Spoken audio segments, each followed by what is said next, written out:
ಮನೆ ಸಂತೋಷ ಮತ್ತು ಸಮೃದ್ಧಿಯಿಂದ ಕೂಡಿರಲು ಚಾಣಕ್ಯರ ಈ ತಂತ್ರಗಳನ್ನು ಪಾಲಿಸಿ. ಆಚಾರ್ಯ ಚಾಣಕ್ಯರು ಮಾನವ ಜೀವನಕ್ಕೆ ಸಂಬಂಧಿಸಿದ ಹಲವು ವಿಚಾರಗಳನ್ನು ತಮ್ಮ ನೀತಿಶಾಸ್ತ್ರದಲ್ಲಿ ಬಹಳ ಆಳವಾಗಿ ವಿವರಿಸಿದ್ದಾರೆ. ಚಾಣಕ್ಯರು ಅಂದು ರೂಪಿಸಿದ ರೀತಿ ನೀತಿಗಳು ಇಂದಿಗೂ ಪ್ರಸ್ತುತವಾಗಿವೆ. ಅವರ ನೀತಿಗಳನ್ನು ಜನರು ಇಂದಿಗೂ ಪಾಲಿಸುತ್ತಿದ್ದಾರೆ. ಕೌಟುಂಬಿಕ ವಿಚಾರವಾಗಿ ಕೆಲವು ತಂತ್ರಗಳನ್ನು ತಿಳಿಸಿರುವ ಚಾಣಕ್ಯರು ಮನೆಯಲ್ಲಿ ಸಂತೋಷ ಸಮೃದ್ಧಿಯನ್ನು ತುಂಬಿರಲು ಈ ತಂತ್ರಗಳನ್ನು ಪಾಲಿಸಬೇಕು ಎಂದಿದ್ದಾರೆ. ಕೌಟುಂಬಿಕ ವಾತಾವರಣವನ್ನು ಸಂತೋಷವಾಗಿಡುವಲ್ಲಿ ಈ ಅಂಶಗಳು ಪರಿಣಾಮಕಾರಿ. ಅವುಗಳನ್ನು ಅನುಸರಿಸುವುದರಿಂದ ಜೀವನದಲ್ಲಿ ಆರ್ಥಿಕ ಅಭಿವೃದ್ಧಿಯು ಸಾಧ್ಯ.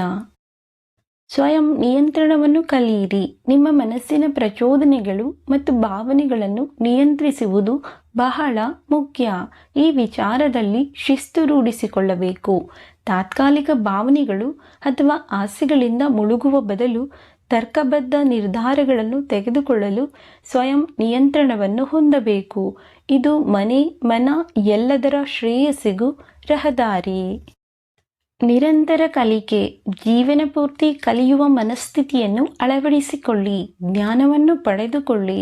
ಹೊಸ ಆಲೋಚನೆಗಳನ್ನು ಅನ್ವೇಷಿಸಿ ಮತ್ತು ಬದಲಾಗುತ್ತಿರುವ ಸನ್ನಿವೇಶಗಳಿಗೆ ಹೊಂದಿಕೊಳ್ಳಿ. ನಿರಂತರ ಕಲಿಕೆಯು ನಿಮ್ಮನ್ನು ಎತ್ತರಕ್ಕೆ ಕೊಂಡೊಯ್ಯುತ್ತದೆ. ತಿಳುವಳಿಕೆಯುಳ್ಳ ನಿರ್ಧಾರಗಳನ್ನು ತೆಗೆದುಕೊಳ್ಳಲು ನಿಮಗೆ ಅನುವು ಮಾಡಿಕೊಡುತ್ತದೆ. ಜಗಳವನ್ನು ಶಾಂತಿಯುತವಾಗಿ ಪರಿಹರಿಸಿ. ಮನೆ ಎಂದ ಮೇಲೆ ಜಗಳ ಸಹಜ. ಸಂಧಾನ ಮತ್ತು ರಾಜಿ ಮೂಲಕ ಸಂಘರ್ಷಗಳನ್ನು ಪರಿಹರಿಸಲು ಕುಟುಂಬ ಸದಸ್ಯರನ್ನು ಪ್ರೋತ್ಸಾಹಿಸಬೇಕು. ಶಾಂತಿ ಮತ್ತು ಸಾಮರಸ್ಯವನ್ನು ಕಾಪಾಡಿಕೊಳ್ಳಲು ಕ್ಷಮೆ ಮತ್ತು ತಿಳುವಳಿಕೆಯ ಮೌಲ್ಯವನ್ನು ಅರಿಯಬೇಕು.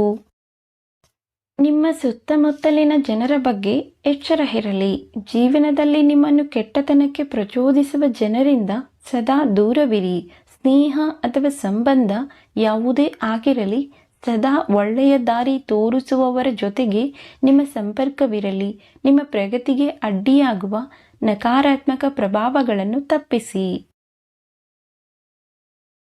ಗುಟ್ಟನ್ನು ಬಿಟ್ಟುಕೊಡದಿರಿ.